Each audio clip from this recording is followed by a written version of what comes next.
ہماری تنظیم کا یہ سلوگن رہا ہے کہ انقلاب نظریہ تعلیم، اور اللہ سبحانہ و تعالیٰ نے سب سے پہلے جو حکم دیا وہ پڑھنے کا دیا۔ اس کا مطلب یہ ہے کہ کسی بھی قوم کو غالب آنے کے لیے، سپیریئر بننے کے لیے جو سب سے پہلا کام کرنا ہوتا ہے وہ علم حاصل کرنا ہے، اور علم کے بغیر چونکہ عمل ناقص ہوتا ہے، اور اللہ سبحانہ و تعالیٰ ہمیں چونکہ امپاور کرنا چاہتے ہیں، اور جو تبدیلی اللہ کے نبی آپ صلی اللہ علیہ وسلم دنیا میں لے کر کے آئے،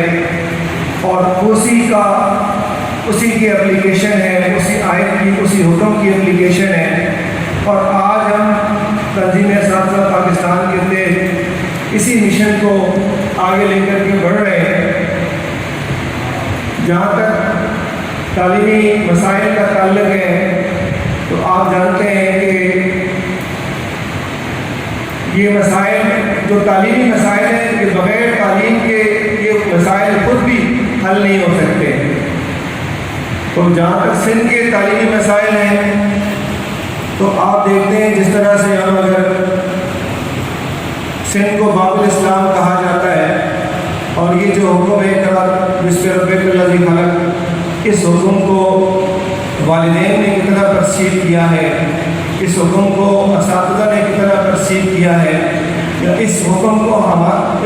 کا ہمیں کتنا ادراک ہے، اس حکم کی تعمیل کے لیے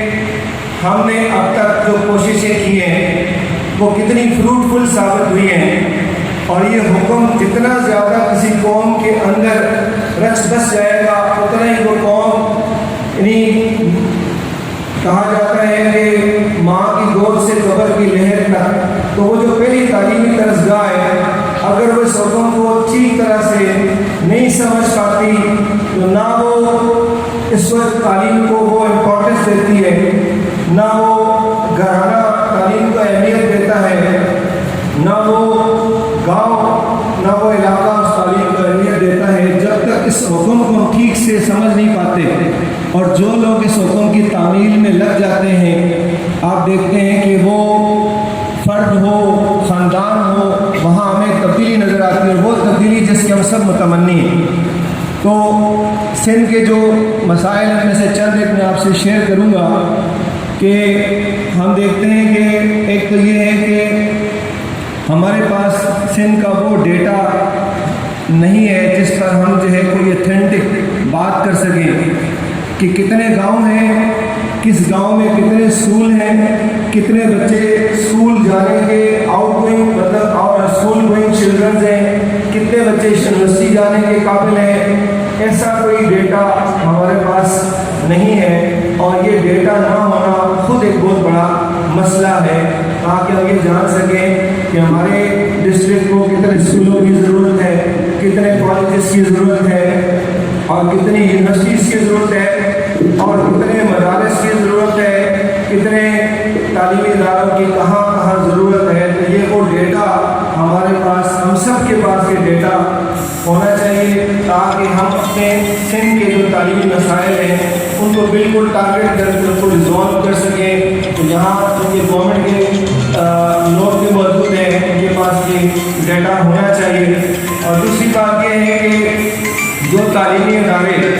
اب تک بن چکے ہیں ان کی جو خستہ حالی ہے، کتنے ایسے اسکول ہیں جن کی باؤنڈری وال نہیں ہے، کتنے ایسے اسکول ہیں جن کی چھتیں نہیں ہیں، کتنے ایسے اسکول ہیں جن میں پینے کا صاف پانی نہیں ہے، اور کتنے ایسے اسکول ہیں کہ جن میں بیٹھنے کے لیے سٹنگ ارینجمنٹ نہیں ہے، سیٹس نہیں ہیں، اور نہ کوئی بجلی کی سہولت ہے، اور نہ بچوں کو وہ بنیادی سہولیات جو اسکول میں ہونی چاہیے اور جو کسی بچے کو اٹریکٹ کرتی ہیں، کسی فیملی کو اٹریکٹ کرتی ہیں کہ وہ اپنے بچوں کو کسی تعلیمی ادارے کے لیے بھیجے۔ ایک تو وہ بچے ہیں جو اسکول آ جاتے ہیں، اور اسکول جو آ جاتے ہیں ان کو کتنی سہولتیں مہیا ہیں، اور وہ جو اسکول نہیں آ پاتے ان کے لیے ہم نے کتنے تعلیمی ادارے مزید ہم نے بنانے ہیں۔ یہ سب سے بڑا اس وقت جو ایشو ہے، اور اس میں سب سے بنیادی بات یہ ہے کہ موجودہ دور کے اندر جب یہ والی فیسلٹیز ہم نہیں دے پاتے، یہ سہولتیں جب ہم نہیں دے پاتے تو یہ سہولتیں پھر پرائیویٹ سیکٹرز یہ تو پرائیویٹ سیکٹر جو ہے وہ فل کرتا ہے۔ یہ میں نے تمیز اس لیے باندھی ہے پھر یہ گیپ پرائیویٹ سیکٹر فل کرتا ہے، اور جب بچہ پرائیویٹ سیکٹر کے پاس جاتا ہے تو مختلف وہاں چین آف اسکول ہوتے ہیں، وہ چین آف اسکول میں جو ہے وہاں کتنی فیس ہوتی ہے، وہاں کے کیا لوازمات ہوتے ہیں، اور ان اسکولوں کا کریکولم کیا ہوتا ہے، وہاں کا جو ٹیچر ہے وہ ٹیچر کی آئیڈیالوجی کیا ہوتی ہے۔ ہم اپنا بچہ یعنی اپنا بچہ جس کو ہم جو ہے اپنا وارث سمجھتے ہیں، جس کو آنے والی نسلیں جس نے آنے والے جو معاملات ہیں جو ملک کی بات ہو رہے جس نے سنبھالنی ہے، اس کے لیے ہمارے پاس اور کوئی راستہ نہیں بچتا کہ ہم جو ہے اپنا پیٹ کاٹ کے اپنے بچے کو کسی پرائیویٹ اسکول کے حوالے کریں۔ یہاں تک بھی بات ٹھیک ہے، یہ قربانی بھی ہم جو ہے برداشت کر سکتے ہیں، لیکن اس کے بعد اس بات کی کیا گارنٹی ہے کہ وہ اس بچے کو جو کریکولم دیا جائے گا، اس کو جو اسکول اور کالج اور یونیورسٹیز کے اندر جو تعلیم دی جائے گی وہ تعلیم اس بچے کی عملی زندگی میں بھی اس کے کام آئے گی۔ وہ بچہ تک ماں کی خدمت کرنے کے قابل بھی ہو سکے گا، وہ اپنے جو ہے حقوق اللہ کو بھی سمجھ سکے گا، وہ حقوق العباد کو بھی سمجھ سکے گا، اور جس تیزی سے ابھی آپ نے ریسنٹلی دیکھا کتابوں میں جس طرح سے کتابوں کی جو اسلامائزیشن کو چھیڑا گیا ہے، اس بات کی کیا گارنٹی ہے کہ اگر ہم جو ہے نہ صرف یہ skill based concept based education کی بات کریں، ہم تو کہتے ہیں ہم تو آئیڈیالوجی بیسڈ تعلیم دینے کے حق میں، اس لیے کہ ہمارا جو بچہ ہے وہ امت مسلمہ کا بچہ ہے، اور امت مسلمہ کا جو بچہ ہے اس کی تعلیم و تربیت کے لیے اگر والدین، اساتذہ اور اسٹیٹ ریاست اگر اس بات کو نہیں اس کا گراف کرے گی تو ہمارا بچہ چند انگریزی کے لفظ چند چیزیں تو سیکھ لے گا، لیکن ہم جن خطوط پر اپنی نسلوں کو کھڑا کرنا چاہتے ہیں، جس نظریے کے تحت یہ ملک بنایا گیا ہے، اس نظریے کے تحت اس ملک کو اسلامی جمہوریت پاکستان یا اسلامی پاکستان بنانا چاہتے ہیں، تو اس کے لیے ہمیں پرائیویٹ سیکٹر کا جب گیپ ہم پیدا کریں گے تو اس گیپ کو فل کرنے کے لیے ظاہر ہے فل کرنے کے لیے ہمیں اپنے تعلیمی اداروں کی جو گورنمنٹ سیکٹر کے ہیں ان پر بھی توجہ دینی ہوگی، اور اسی طرح سے ہمیں اپنے جو بنیادی تعلیمی مسائل ہیں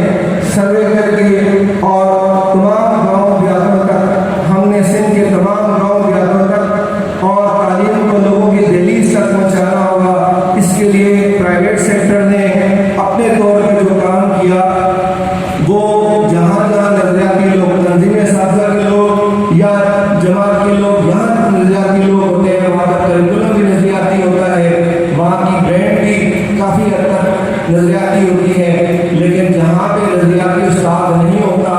وہاں کا ایجوکیشن سسٹم، وہاں کی ٹیچنگ کیسی ہوتی ہے، وہاں کی اسسمنٹ کیسی ہوتی ہے، وہاں کی ایگزامس کیسے ہوتے ہیں، اور نقل مافیا کس طرح سے سرگرم ہوتا ہے، اور اس کے نتیجے میں جو ہمارا معیار تعلیم ہے وہ ہم سب کے سامنے ہے کہ اس وقت ہمیں ٹیچر کو بھی ٹرین کرنا ہے،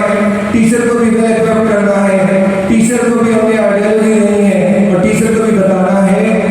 کہ ہم نے کس طرح سے ہم نے اپنے بچوں کو